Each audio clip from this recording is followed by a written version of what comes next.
Okay, I'm back with the bow again, and this time, yeah, it's wet. I'm having to sit up here and dry out before I throw on some more oil and lube up the bearings so they don't mess up. I usually use this stuff, and it has this nice little tube on there to get into the nooks and crannies and whatnot, which is what I need.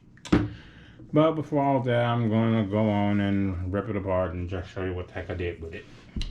As you can see, it has the Max 6 on there with the R5 motor, 8S, and absolutely crazy. I did change the pinion and spur. Let me get down in there.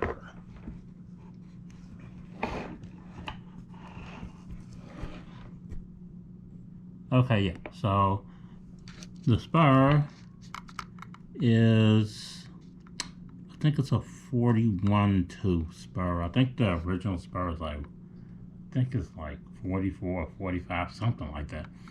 Well, I wanted to see could I actually put on a giant pinion and make it a spur. So I did that. It was a regular 8mm bore spur, one of those sagas or whatever. Yeah, perfect. And same for the pinion, but the pinion is I think, what did that say? What does that say? It says 27. So it's a 27.2 pinion. So it's 41.27, which is, yeah, you seen what it was doing out there. It was freaking insane. I could hardly get it on any kind of trigger at all. I mean, I was going a quarter at best. I think with the wheelies, I think I had it up to about half throttle. Yeah, that's insane. It really is nuts. So yeah, let's get this thing ripped up and show you what I did with the bottom of the chassis. Even though I think I did all of it already, but I haven't had it on the channel for I don't know how long. So yeah, skid plate, lovely skid plate. I mean, this thing is absolutely thick.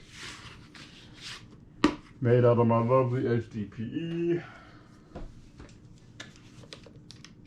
And it protects the complete chassis from getting destroyed, which it easily did.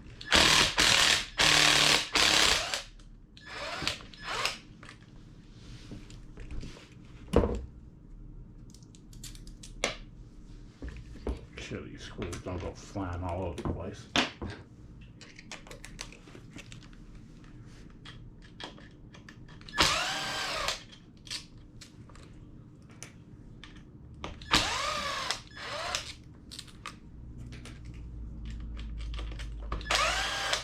The only thing about accessing the diff in this truck is that it's a lot of work. And then putting this thing on there to make it even more work.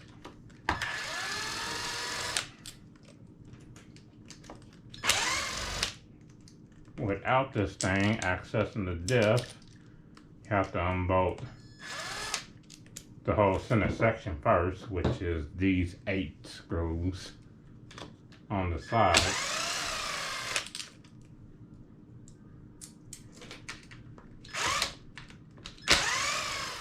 And then you have to unbolt the center diff housing from the mounting bracket. And then you have your center diff. Yeah, you gotta rub all this water. This is a lot of water. I'm about to let all this mess sit up here.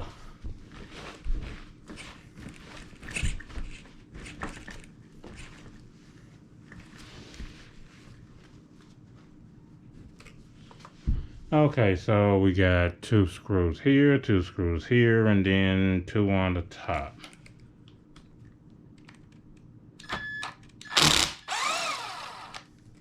Yeah, no, definitely put on Loctite. So take it off.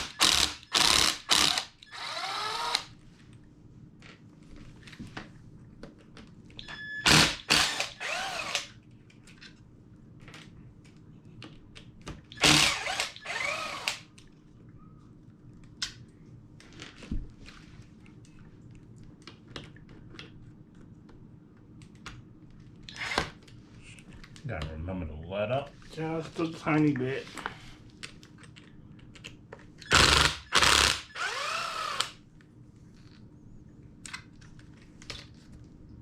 To make sure that Loctite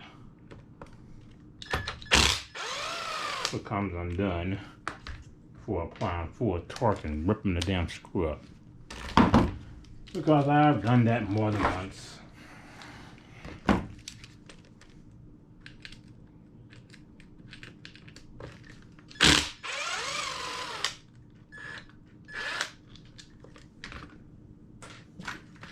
And I'm pretty sure I put Loctite on these wheel nuts too.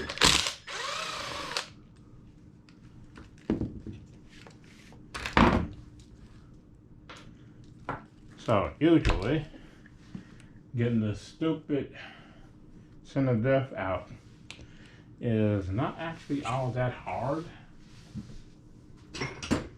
but something like this can make it a heck of a lot easier.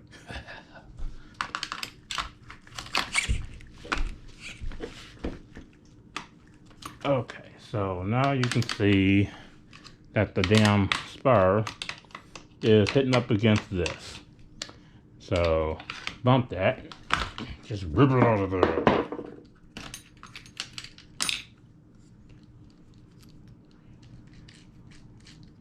Okay, now we got that out, got all that mess to the side.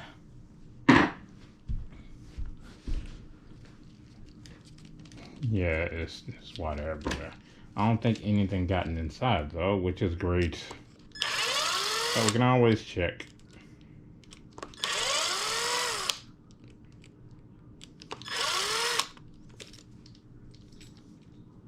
Oh, wait a minute, you only have to do one side. Why do I keep on forgetting that?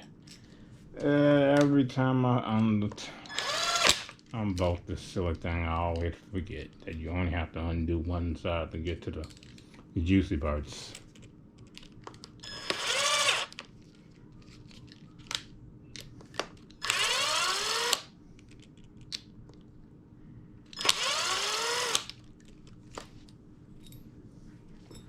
And 4 more screws.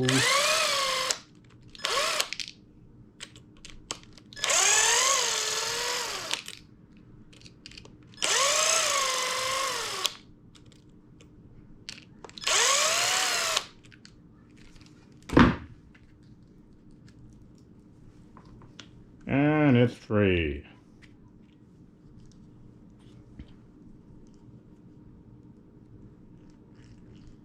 And it don't look like any kind of water got inside. It's just a lot of grease. A whole lot of grease. Ugh. So, this is what I was after. This. Now, the gear is from the Hobao. But the entire rest of the diff is from the Cen. Literally the aluminum housing and the steel cap. And fill it with 1,000,000 weight, and you are golden. Oh my god, I love 1,000,000. And it fits right in the damn thing, which is perfect. Yeah, put this gooey mess back in the... Oh yeah. Can't forget the... Now, all of these... Well, the way this is made, this bearing that's down in there can get wet. So...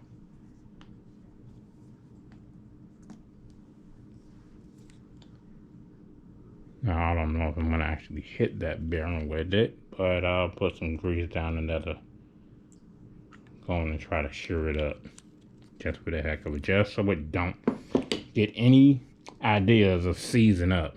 And I'll do the same thing with these 2 bearings.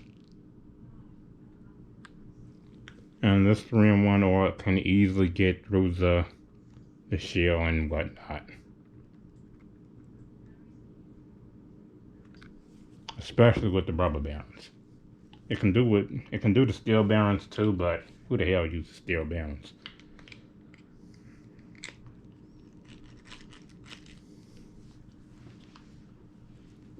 But as you can see, it fits right in the housing. Close it up. No gaps, no nothing. Perfect. Absolutely perfect.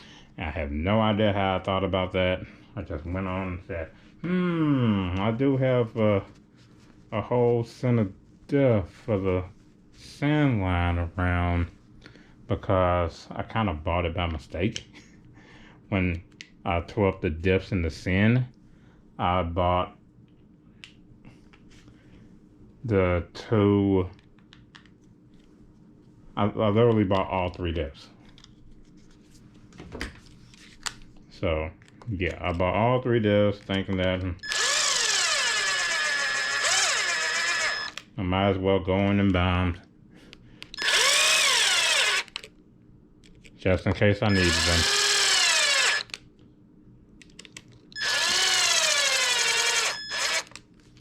Even though I just ruined that one rear Diff in the sand, and since then I haven't tore up any more Diffs, so I still got an extra Diff sitting up there just in case I destroy the front or rear Diff again.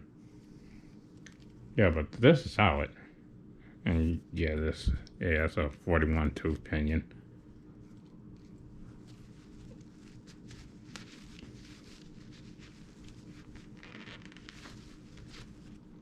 Let's see, how did I bolt it on there?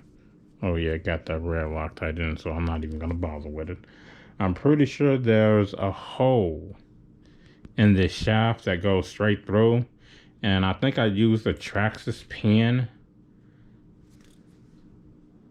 one of those Traxxas grub pin things that goes through. I just cut off a bit of it so it could actually fit through it, and it held up pretty good out there. Even overloading it in the damn snow, it still didn't break. So it should be pretty good to go right there. And yeah, and getting it back in, it's another shoe horse ordeal. So I won't even bother with all that. I was just trying to show you that, yeah, you can definitely put aluminum center diff in this thing, because I turned that stock one into bubble gum. It was so bad. Oh boy, I'm pretty sure I had that on the channel. I think. I don't know. It was probably so long ago that I forgot about it. And this center diff has been in this truck for years now, so it is what it is. What it is, it's all good, and I'll just leave it at that. Man, and get this thing back together and get these wheels off and oil up these bearings so they don't seize up, because that'll be another thing that happens. Whenever your truck gets in water, gets wet, bearings just down you, and there's just nothing you can do about that except oil them up. Yeah, and this oil, you can just put it right on the bearing. You don't have to open the bearing up. As long as you put the oil on the bearing and on the seal, it'll seep right into the seal, get rid of the water that's on the inside, displace it. Something that this crap does, but it doesn't re-lubricate the bearing. It just seeps all out and leaves you with a dry ass bearing. Yeah, that's also what this stuff can do. This stuff can remove this oil. So don't spray this shit on your truck after putting the oil on, because it'll just remove the oil from the bearing.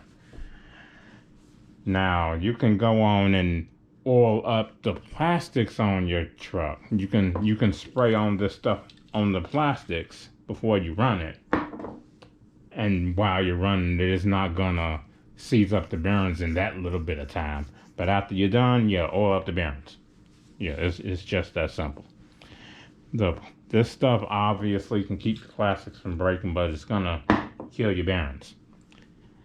So just a little preventative maintenance and preventive maintenance. Yeah, you gotta redo the stuff you screw up to keep stuff from screwing up. I love this hobby. None of it makes any sense, but that's how it is. Yeah. And as for this thing, yeah, it's actually that's oil. Yeah, that's the oil from when I sprayed it before. It got everywhere. Thank you very much. Which isn't a problem because this crap it is what it is. Eh, man, I love this crap. And it works as a skid too.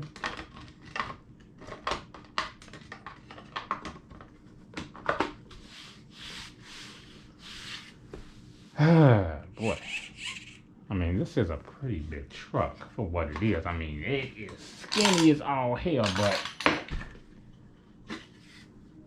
yeah. And I have seen people destroy this chassis, but it's always been on these ridiculously huge ass jumps with the truck either falling completely on one end, completely on the other end, and just smashing itself to bits. That's user error. And I've definitely been a part of user error more than a car busting on me. So, learn how to run your trucks. Because ain't nothing gonna survive a nosedive or a butt slap. Nothing. Especially when there's a lot of weight on either end of the truck coming down. And, I mean, you can't expect anything to survive something like that. Seriously. And all those people that say they go trucks and have plenty of nose plants and stuff never break. Yeah, that crap adds up. It might survive one or two, but at some point, parts is gonna start giving out. So, learn how to jump your trucks. Yeah, that's why I don't like nose heavy things. I mean, if a truck is nose heavy, trying to deal with pulling out of a nosedive when your truck is obviously wanting to nosedive, that ain't happening. It's just not. And something like this with these big ass tires that balloon like crazy, even with a million weight in the center, yeah, you have all the control in the world over something like this. I mean, seriously, if you have to pretty much do some dumb shit to nose dart this thing. It's definitely possible, but you have to do it. The truck ain't gonna do it for you, like a lot of these other trucks out there. Yeah, like the Super Rock Ray and the Armor Fire Team. Those boys, those things are absolute nose darts. Absolute. Boy. Okay, so I'm done rambling. I'm done rambling. Let me go on and put this thing back together. Just gotta remember to do up these bearings. I gotta remember to do it up while I got everything else. So I'm gonna go on and do that and turn this thing off.